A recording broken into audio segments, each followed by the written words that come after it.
The biggest decision for you to make is which line to choose against the Grunfeld, Nimzo Indian, Benoni and the King's Indian defense, not to mention the Benko, Volga Gambit, Budapest, Tango and many more. Or maybe there is another option of getting lively positions allowing you to play aggressively for the full point. That's what this repertoire is about. This is Chess Lumpia, and I invite you to study this repertoire. I have been a d4 player myself. The realization I had, after all, that time is that players have better repertoires with black than white. The reason for this is that it's more likely to land in a difficult position playing black because white has the first move, so he will guide us what type of game he wants. So everyone is prepared against e4 or d4, forcing us to break the well-built defenses. So I would suggest not being so cooperative and striking as soon as on move 2. d4, knight to f6. Bishop to g5. There are a few reasons why bishop to g5, the Trompowsky, is no worse than c4. Objectively, there is no advantage for white in the Nimzo Indian or Grunfeld. In my opinion, the same statement can be made with regard to the King's Indian. That means that c4 doesn't guarantee that even if you play the best moves you will have any advantage whatsoever. Bishop g5 is a pretty rare guest. The much more popular alternatives are bishop f4 or knight f3 lines in over the board play. This means your opponents will less often be prepared to face such an aggressive move as bishop g5. Throughout this whole repertoire, all lines that this offer are backed up by analysis with the strongest engine. You avoid tons of theory and save yourself a huge amount of time to spend on different chess-related stuff and areas of study, which is a big bonus. Don't get me wrong, objectively speaking there is no advantage in the Trompowsky. However, what this repertoire can guarantee you is that you will get many positions with attacking chances where the only side who will have a lot of fun is white. I would never state that the Trompowsky is a move that forces black to abandon knight f6. It's simply not true. With correct play black will be able to reach positions which are close to being equal, but definitely no more than that. And the path to a playable position is pretty narrow for our opponent.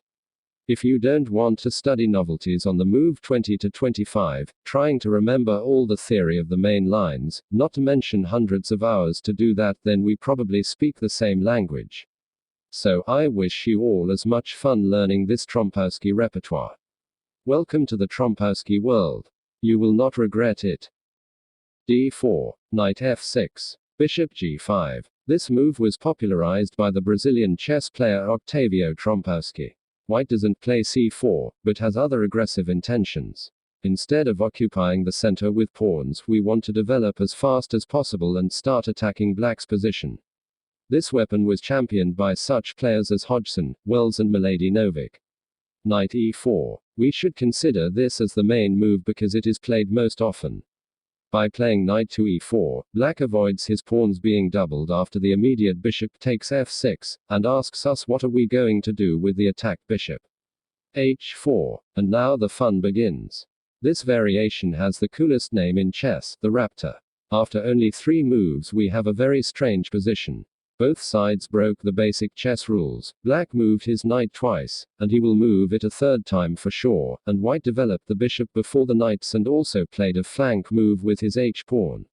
However, this situation can be hugely advantageous for us because many players on the black side won't be familiar with many subtleties. You would think that by playing like this your opponent could use an engine to prepare against you and surely punish you for breaking the basic strategic rules. This is simply not the case. All this analysis is checked with the modern engines, and none of them gives an advantage for black. You can be sure that this is not a typical play takes and win book with a lot of holes in the analysis.